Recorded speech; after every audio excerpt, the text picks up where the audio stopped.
मैं दिनेश दिनमणि अपने channel money classes में फिर आप लोगों के बीच उपस्थित हूँ।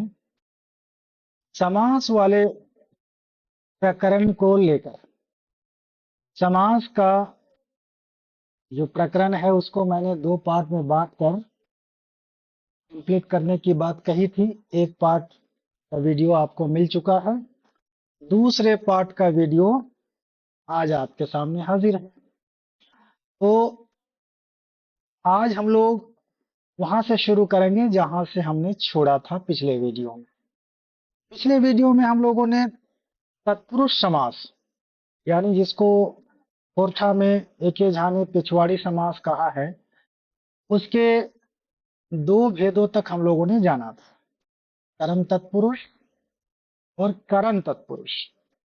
यानी तत्पुरुष का दूसरा भेद जो है उसको हम लोगों ने जाना था। अब तीसरे भेद यानी संप्रदान तत्पुरुष के बारे में जानने की कोशिश करेंगे। संप्रदान तत्पुरुष तत्पुरुष का ही तीसरा रूप है। तो तत्पुरुष का जो लक्षण है वही लक्षण इसमें भी है, यानी अंतिम पद प्रधान होता है। इसमें भी आखिरी पद की प्रधानता रहती है। तो इसमें अंतर क्या है? बाकी जो 2 हम लोगों ने जाना था उसमें कर्म में जिस तरह कर्म कारक के चिन्ह का विलोप होता है वो वहां पर मिट जाता है और दोनों पद या 2 से अधिक पद जो भी हैं वो मिलकर एक पद बन जाते हैं। करण तत्पुरुष में करण कारक का जो चिन्ह है से वो मिट जाता है।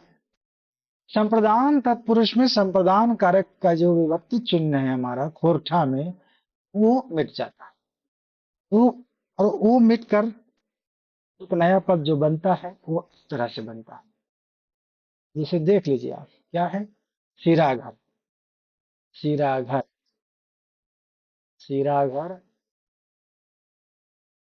सिराघर मतलब सिराइल मॉरल वैगैतिक लेल घर। सिराए हुए मतलब मरे हुए लोगों के लिए घर। तो जैसा कि आपको पता है कि हिंदी में के लिए संप्रदान कारक का चिन्ह है। खोरठा में संप्रदान कारक के चिन्ह कई तरह से होते हैं। लेल, ले, लागिन, लाय, खातिर। ले, लेल, लागिन, लाय ये सब खोरठा के अपने चिन्ह हैं। खातिर चिन्ह जो है उर्दू फारसी से आया है इधर, लेकिन हमारे प्रचलन में है। तो ऐसे विभक्ति चिन्हों का जब लोप करके समास बनाया जाए और उसमें अंतिम पद की प्रधानता हो तो वो हो जाता है तत्पुरुष का संप्रदान वाला रूप, यानी संप्रदान तत्पुरुष। इसमें देखिए सिरा घर मतलब सिराइल आदमी घर। यहाँ घर की बात हो रही है।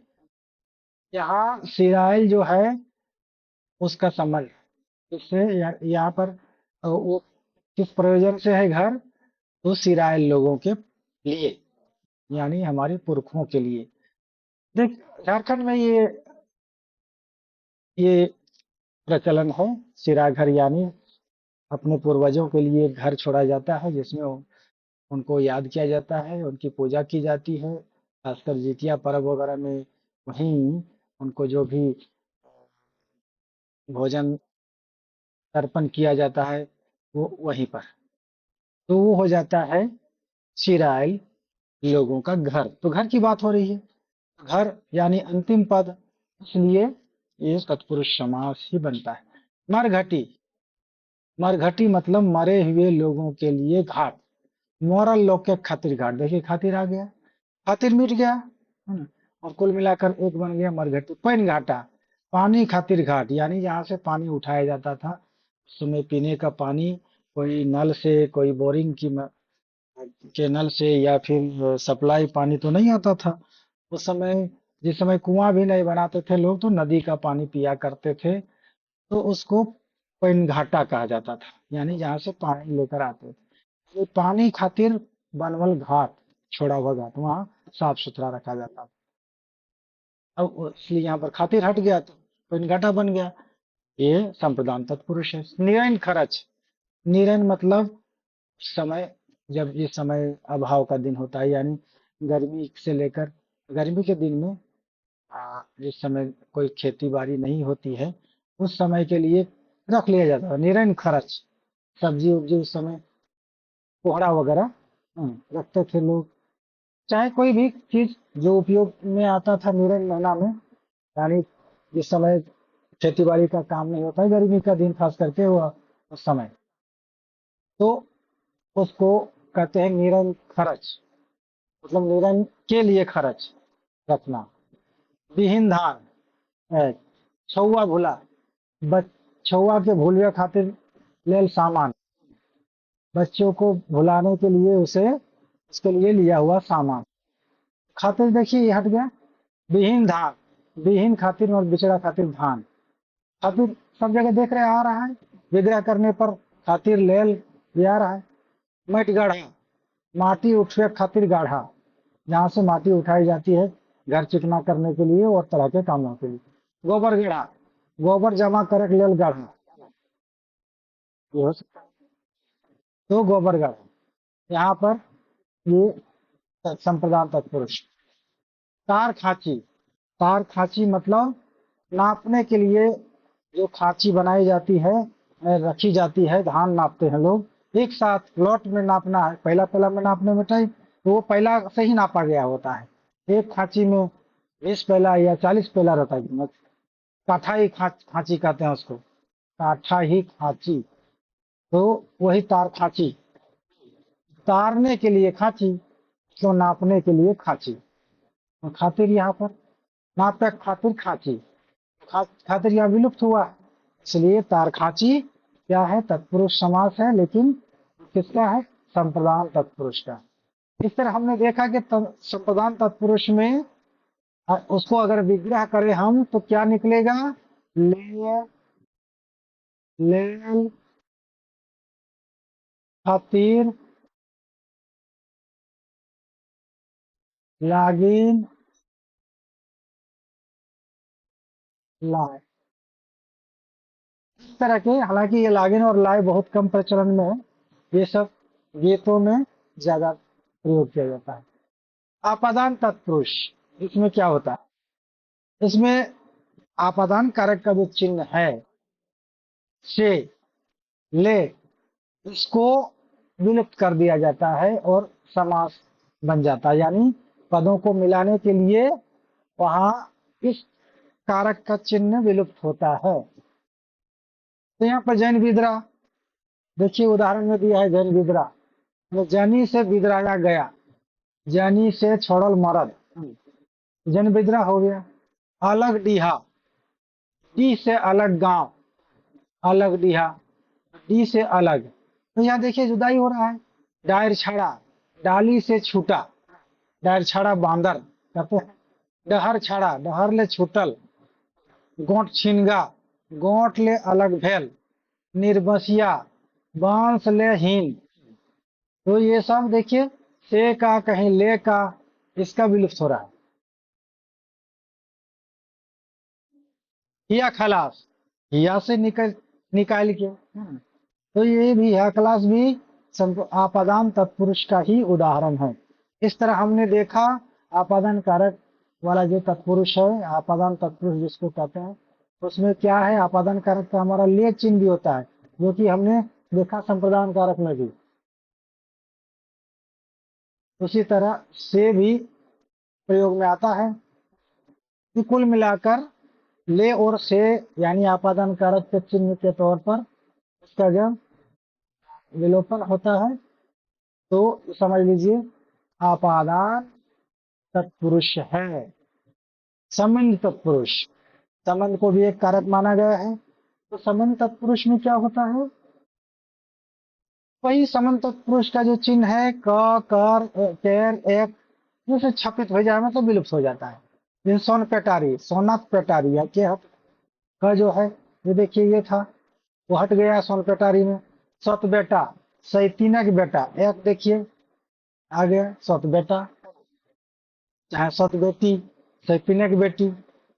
माय दुलारी, मायक दुलारी, एक देखिए यहाँ पर आ गया ये वाला मायक दुलारी, ये हट गया माय दुलारी। राजमहल, राजा का महल, देखिए का जो है यहाँ पर संबंध कारक का चिन्ह है, वो हट गया राजमहल में। ससुर घर, ससुर है घर, ससुर घर, क्या समास हो गया? तत्पुरुष का संबंध कारक वाला समास है, संबंध तत्पुरुष। इस तरह हमने देखा संबंध तत्पुरुष संबंध कारक के चिन्हों का विलुप्त करके बनते हैं। जब विग्रह करेंगे तो ये कारक का चिन्ह उसमें आ जाएगा। अब देखिए अधिकरण तत्पुरुष में अधिकरण कारक के जो चिन्ह है वो खत्म होते हैं। तो अधिकरण कारक के चिन्ह क्या क्या है वो देख लीजिए।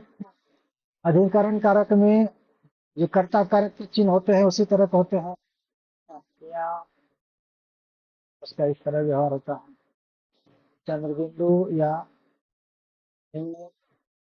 ब्रैकेट में दे होते हैं ये इस तरह, और इसको ऊपर बोलते हैं थोथा में न, न, ये सब बताया गया है कारक के प्रकरण में, है ना। तो इस प्रकार ये जो चिन्ह है ये विग्रह करने पर आप निकलते हैं जब समासित पदों का हम विग्रह करते हैं तब। तो गाछे पाकल, देखिए गाछ पका हो गया चाहे गाछ पकू हो गया, ये इसमें लगा हुआ है, ये क्या है? अधिकरण कारक का चिन्ह। पन कौआ, पानी रहवैया कौआ, तो बिंदी यहाँ पर लग गया, देखिए पानी के ऊपर बिंदी है, रहवैया कौआ, हाँ, तो पन कौआ हो गया। गोड़ा धान, गोड़ा उपजे वाला धान, देखिए यहाँ पर आ गया, है ना। गोड़ा धान, इसको विलुप्त करके आ गया, उपजे वाला ये सब विलुप्त हो गया सब। घर घुसड़ा, घर है ढुकल रहोइया, घर में घुसा रहने वाला, घर घुसड़ा, तो यहाँ पर ये खत्म हो गया, ढुकल भी खत्म हो गया। टाण खेती, टाणे उपजवैया खेती, टाण में उपजनो, उपजने वाला खेती, है ना। वन बारहा, बोने रहे वाला बारहा मतलब सुअर, है ना। तो यहाँ पर ये आ गया, देखिएगा, वन मुर्गी, बोने रहोइया मुर्गी। मन परवा, माने परे वाला मतलब मन में याद होने वाला, तो मन परवा यहाँ लग गया। खट मुतना, खटिया मुते वाला, खटिया में मुते वाला, खट मुतना, है ना। ये समास क्या है? बस अधिकरण तत्पुरुष का ही उदाहरण है। तो इस तरह तत्पुरुष के अलग अलग भेद, 6 भेद है कुल मिलाकर, यानी 6 समास, 6 तरह के कारकों को यहाँ पर रखा गया है। जैसे कर्ता कारक से नहीं बनता है कुछ, और अधिकरण संबोधन कारक से भी कुछ नहीं बनता है, संबोधन ऐसे भी कारक है नहीं कोर्ठा में। कुल मिलाकर 6 कारक कारक बचते हैं, 6 कारक के चिन्हों का विलुप्त करके 6 तरह के तत्पुरुष बनते हैं। इसके बारे में हम लोगों ने जाना। अब देखिए चौथा ये समास, पटतरिया कर्मधारय, तत्पुरुष का ही एक भेद है लेकिन इसको स्वतंत्र अस्तित्व तो दिया गया है। तो पटतरिया समास कहा गया है कर्मधारय, जिसे हम लोग हिंदी में जानते रहे। हिंदी पढ़ने वाले, हिंदी तो अगर आप हिंदी मीडियम से पढ़े हैं तो बढ़िया से पढ़े होंगे, और नहीं तो भी हिंदी पढ़ना पड़ता है। तो समास पढ़ते हैं लोग, स्कूली शिक्षा में समास पढ़े होंगे। उसमें पटतरिया यानी कर्मधारय समास, ई तरीक समास से पहला पद विशेषण दूसरा पद विशेष चाहे हवे, चाहे दुइयो पद के बीच उपमेय उपमान के संबंध रहे। यानी इस समास में क्या है कि समासिक पद जो होते हैं उसके बीच में विशेष विशेषण या उपमेय उपमान का संबंध रहता है। एक विशेष्य हो गया, दूसरा विशेषण, यानी विशेषण पहले उसके बाद विशेष्य। उसी तरह उपमान पहले उसके बाद उपमेय। तो उपमान और उपमेय क्या है ये थोड़ा जान लेने से हमारे ख्याल से थोड़ा आसान होता। उपमेय, चलिए पहले जानते हैं विशेष। विशेष, विशेष, विशेष मतलब जिसकी विशेषता बताई जाए, जिस वस्तु, जिस वस्तु या भाव की विशेषता बताई जाए, विशेषता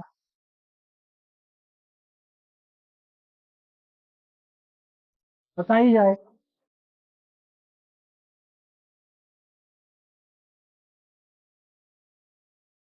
वो विशेषण।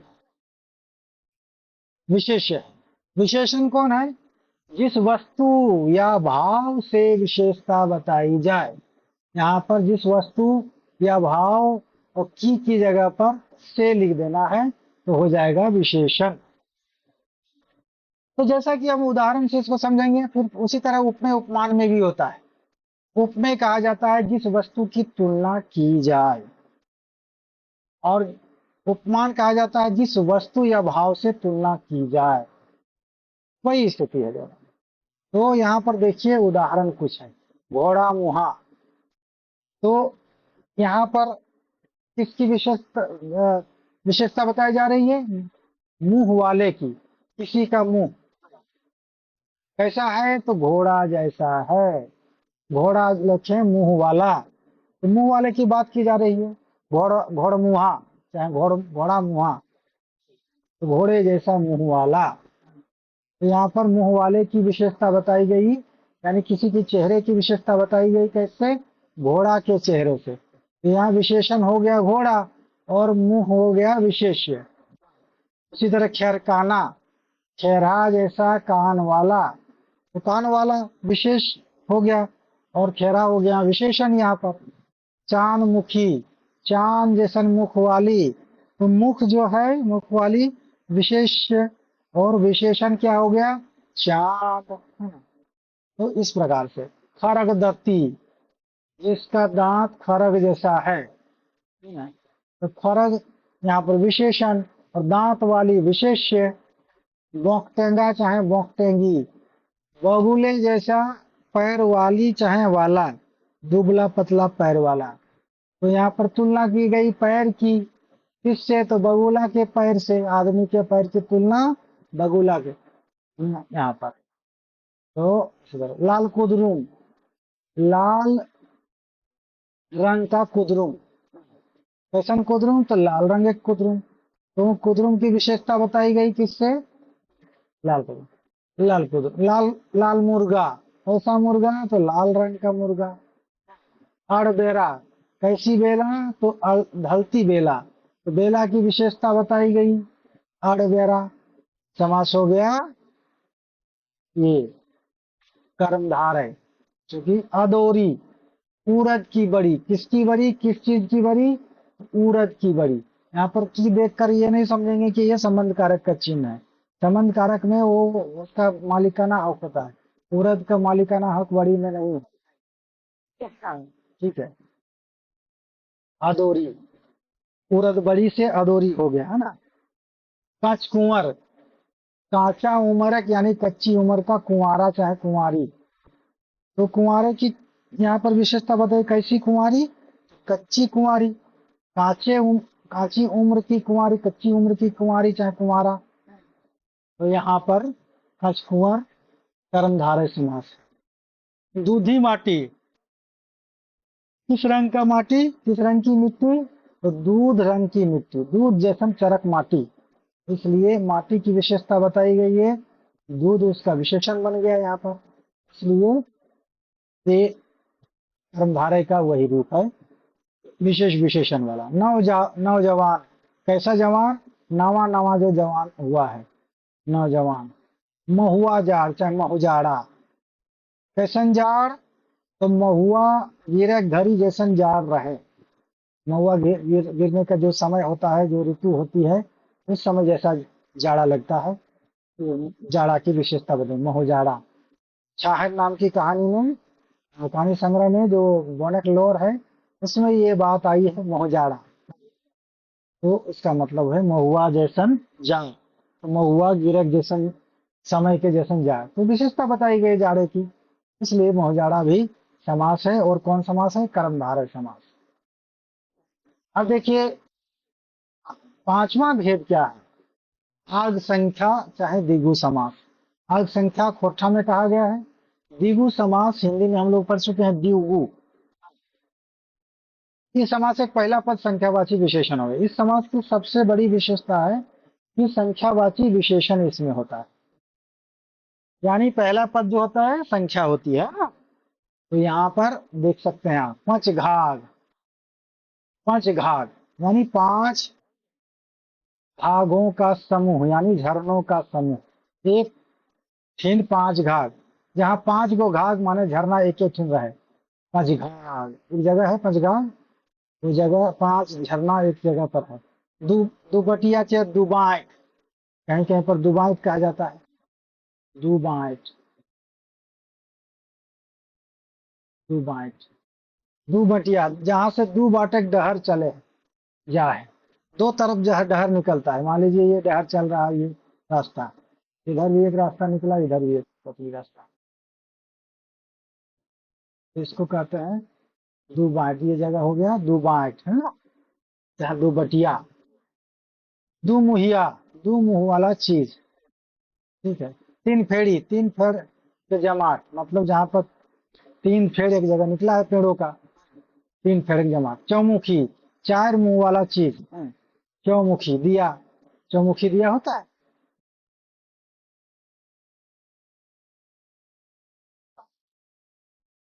इस तरफ दिया होती है, दिया होता है चार तरफ से, तो ये दिया चौमुखी। तो इस तरह से आग संख्या। लेकिन देखिए आग संख्या में कई ऐसे समास हिंदी में पढ़े होंगे आप, जो कि संख्या रहते हुए भी वो बहुब्रीहि समास बन जाता है। जैसे आप लोग पढ़े होंगे चतुर्भुज, त्रिनेत्र, दशानन, इस प्रकार तिरंगा। तो ये सब जो है हिंदी में तो ये सब बहुब्रीहि में शामिल किया ही गया है। तो यहाँ भी वही हाल होगा। हालांकि ये हिंदी के शब्द हैं, खोरठा में इस तरह के उदाहरण की जरूरत नहीं है, लेकिन तिरंगा चूंकि सभी में है, तो तिरंगा को हमने बहुब्रीहि में जाना था कि वह क्या समास है, बहुब्रीहि समास है। उसी तरह चतुर्भुज, चार भुजाओं का, जिसके पास चार भुजाएं हैं, तो कौन, विष्णु। फिक्स हो गया है, रूढ़ हो गया है, इसलिए वो वही बहुब्रीहि समास है। ये नहीं है आग संख्या यानी द्विगु समास नहीं है। त्रिनेत्र, तो शंकर के लिए व्यवहार होता है त्रिनेत्र, शिव जी के लिए, इसलिए वो भी वहां बहुब्रीहि समास हो जाएगा। तो ये बात ध्यान में रखनी है। दशानन वगैरह भी बहुब्रीहि समास में। अव्ययी भाव समास, अव्यय समास चाहे अव्यय भाव समास। तो इसमें क्या होता है, पहला पद अव्यय रहवे के चलते, दोसर का पद अव्यय नाय रहलो बाद, बा कोनो एक पद के दोहरा के बनवल पद अव्यय बन जाए, चले समास के अव्ययभाव, ई समास के अव्ययभाव कहल जाए। यानी एक पद अव्यय रहा, दूसरा पद अव्यय नहीं। अव्यय शब्द ऐसा होता है, जैसा कि मालूम है आपको, अव्यय कहते हैं उस शब्द को जो हर हाल में एक जैसा बना रहे, तो लिंग वचन काल इसके चलते बदले नहीं, किसी के साथ लिंग वचन काल में कोई बदलाव नहीं है उसके, इसलिए उसको अव्यय कहते हैं। तो उसमें कभी कभी क्या होता है कि दो तरह के अव्यय मिलकर, चाहे एक अव्यय दूसरा संज्ञा या सर्वनाम या विशेषण, कुछ भी हो सकता है, वो मिल जाता है और दोनों मिलकर कुल मिलाकर अव्यय बन जाते हैं। बतर सिरे, बतर मतलब अवसर, सिर मतलब उसी तरह, माने उस काल में उस सिर, हालांकि सिर शब्द का हम लोग हिंदी में इस्तेमाल करते हैं मूड के लिए, है ना, लेकिन यहाँ बतर सिरे जो है ऐसा समास है, बतर और सिर दोनों मिलकर बना, और दोनों ही यहाँ पर मिलकर अव्यय बन गए।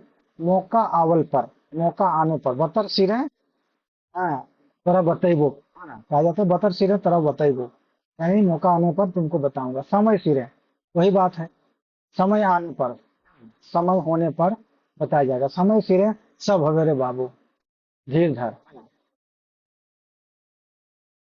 तो है ना संजोग, संजोग से, है ना, और संजोग अलग अलग शब्द है, दोनों मिलकर एक शब्द बन गए, है ना संजोग। पैत बछर, पैत मतलब हर, और प्रति से पत बना, प्रति। बछर, बछर मतलब साल, इसको हर साल कहेंगे, तो पैत बछर प्रति वर्ष अव्यय बन गया। जाओ जिंदगी, जाओ मतलब जब तक, जिंदगी मतलब जिंदगी, जब तक जिंदगी, गोटे जिंदगी, इसका मतलब हुआ। सगर घड़ी, सगर मतलब हर, घड़ी मतलब समय, तो हर समय दोनों मिलकर सगर घड़ी हो गया। भैर मुंह, मुंह संज्ञा, भय अव्यय है, दोनों मिलकर पूरा मुंह भर के, भैर मुंह। पैतगोचर हो गया था, इसको काट दीजिए, एक बार दो बार रिपीट हो गया है। हाथ है हाथ, परिभाषा में बताया गया था या तो दो पद मिलकर एक पद बनते हैं, अलग अलग पद, एक संज्ञा चाहे विशेषण, दूसरा अव्यय, या दोनों अव्यय। यहाँ पर हाथ है हाथ, ये संज्ञा ही है दोनों, हाथ संज्ञा है, दोनों एक ही है। हाथ और हाथ, हाथ है हाथ, यहाँ पर ये अव्यय हो गया। कान है कान, कान और कान से, कान है कान, ये भी अव्यय हो गया। राता राय, रात में ही, राता राय चोरवन भाई गेलथिन, वो हाथे हाथ, हाथे हाथ सब बेचाई गए, काने कान ई बतिया पसर गए। इस तरह का उदाहरण देखते होंगे आप, ये समास है। लोग बोल सकते हैं कि सहचर शब्द, नहीं, सहचर शब्द नहीं है, ये समास है, रिपीट कर दिया गया। और इसके बीच में जो दो अलग अलग पद थे, आर यहाँ पर आया, बीच में संयोजक में आया, वो विलुप्त हो गए, और इस तरह से अव्ययी भाव समास का एक उदाहरण बन गया। तो इस प्रकार हम जानते हैं कि अव्ययी भाव समास में अव्यय हो जाना, अव्ययी भाव मतलब अव्यय का हो जाना।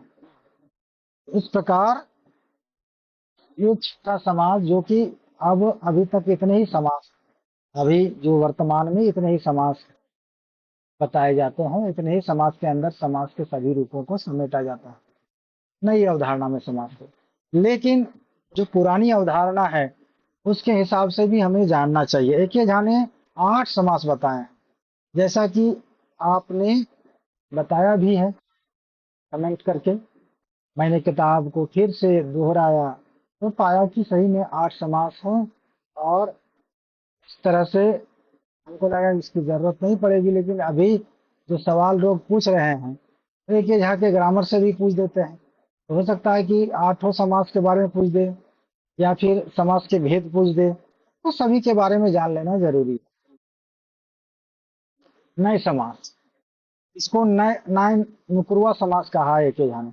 नए समास हिंदी के समास में पुराने व्याकरण में हमने देखा है, वो नए समास होता है, लेकिन अब जो है उसको अव्ययी भाव में या तो फिर तत्पुरुष में समेट दिया गया है। एकर अलावे नए समास के कोनो, हाँ, एकर अलावे नए समास के रूप में समास एक आर भेद उल्लेख मिलो है, उत्तर में नाय होवे चाहे अभाववाचक उपसर्ग लागल रहे, किसी के नहीं होने का चाहे अभाववाचक, यानी हीन वाचक नहीं होना, अभाव कम होना, कमी, उसकी कमी होना, स्थिति नहीं रहना, इस तरह की स्थितियां बनती हैं, तो ऐसे समास को नए समास कहा गया था।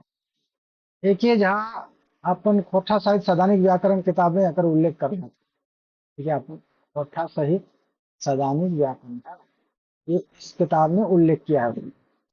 अब देखिए इसके उदाहरण, अनठेका, अनसिरुआ, मतलब अनठेकाना मतलब जिसका कोई ठिकाना नहीं, अनसिरुआ जिसको खत्म नहीं किया जा सकता है, अनठेरी जिसका कोई स्थिरता नहीं इसकी, और आ देखला जिसने देखा नहीं, नी मुहिया जिसका मुंह नहीं, मैं बोल नहीं पाता, नी पुत्री जिसका जिसके संतान नहीं, नी फिकिर जिसको कोई फिकर नहीं, बेछंद जिसका कोई छंद मतलब ढंग नहीं, बेलज जिसको कोई शर्म नहीं, बेहया वही बात जिसको कोई लाज शर्म नहीं, लीलज बिना लाज वाला बिना शर्म वाला, निजोरी जिसको ताकत नहीं, बेअरत जिसका कोई अर्थ नहीं, बेलज आ गया था पहले ही, नी औलाद वही नी पुत्री नी संतान, नी औलाद, अनठकान आ गया था पहले ही, है ना, अनभल जो भला नहीं है।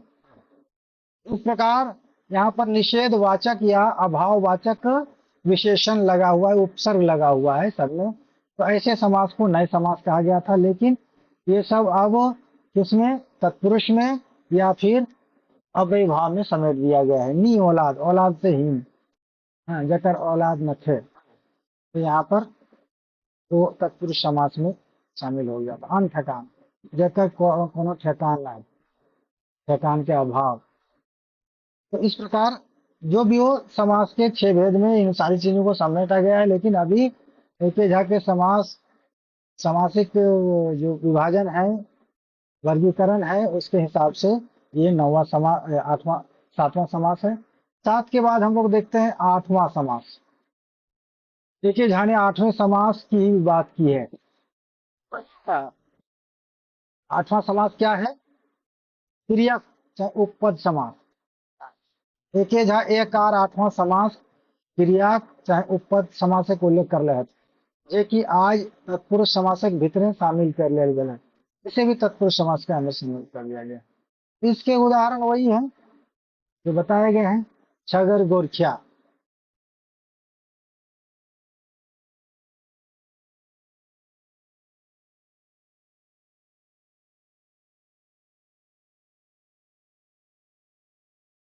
छगर गोरखिया मतलब छगरी की रक्षा करने वाला, यानी उसको चलाने वाला। छगर चरुआ, छगरी चराने वाला। काड़ा टेकुआ, काड़ा टेकने वाला। हर जोतुआ, हर जोतने वाला। इस तरह क्रिया की बात, जोते, टेके, चरवेक, है ना, ओगरेक, धान ओगरा, धान ओगरे ओगरने वाला। तो यहाँ पर ये समाज जो है, एक झा ने जो अलग अस्तित्व दिया है, उस समास को तत्पुरुष समास में ही समेटा जा चुका है, इसलिए इसका कोई औचित्य नहीं है। लेकिन आप क्या करें, ये तो मान लीजिए विचार की बात है, तर्क वितर्क की बात है, विमर्श की बात है, राय परामर्श करके एक रूप में खड़ा करने की बात है। ये तो विद्वानों की बात है। आप क्या करेंगे विद्यार्थी परीक्षार्थी?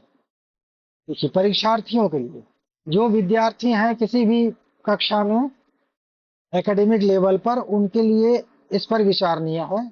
वे अपने विचार से अपना भेद तर्क सम्मत दे सकते हैं। लेकिन जो परीक्षार्थी हैं उनके पास प्रश्न पूछ दिया जाएगा, समास के कत्ते भेद हुए, समास के क्या खोरठा समास, खोरठा समास के कई भेद बतवल गेल है ना।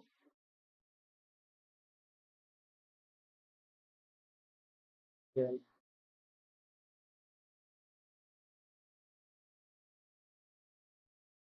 अब यहाँ पर ये आपका आ गया प्रश्न। तो यहाँ क्या करें आप? ए में दे दिया गया 6, बी में दे दिया गया 7, सी में दे दिया गया 4 और डी में दे दिया गया 8। बड़ा मुश्किल है, मेरे हिसाब से 6 है और लोगों के हिसाब से 7 है, एक झा के हिसाब से 8 है। कौन सा मारे आप? तो आप 8 भी लिख देते हैं, इसको मार देते हैं तो भी सही होगा। ये भी मारेंगे तो भी सही होगा, ये मारेंगे। अगर मान लीजिए आयोग का आंसर ये वाला रहा, आयोग कमीशन, ठीक है, तो ये डी वाला कमीशन के द्वारा है ना। तो ये अगर आयोग के द्वारा आंसर डी है, आप उस समय मान लीजिए 6 मार दिए हैं, तो विवाद खड़ा होगा, आपको नुकसान उठाना पड़ेगा, लेकिन आप उस समय कंप्लेन करेंगे। इतना क्लेम करेंगे कि मेरा ये वाला क्वेश्चन, मान लीजिए क्वेश्चन नंबर 9 है, 9 क्वेश्चन नंबर मेरा सही है।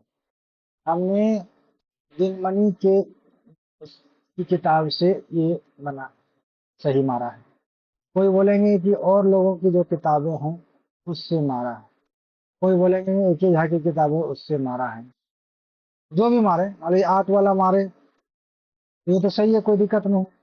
लेकिन 7 मारेगा तो भी गलत हो जाएगा, तो 7 वाला फिर बोलेगा कि भाई नहीं मार। तो देखिए 7 वाला जो है ये हिंदी व्याकरण में मिल जाएगा आपको 7 भी, संस्कृत व्याकरण में 8 मिल जाता है, एक ही झा ने खोटा व्याकरण में भी 8 दिया है।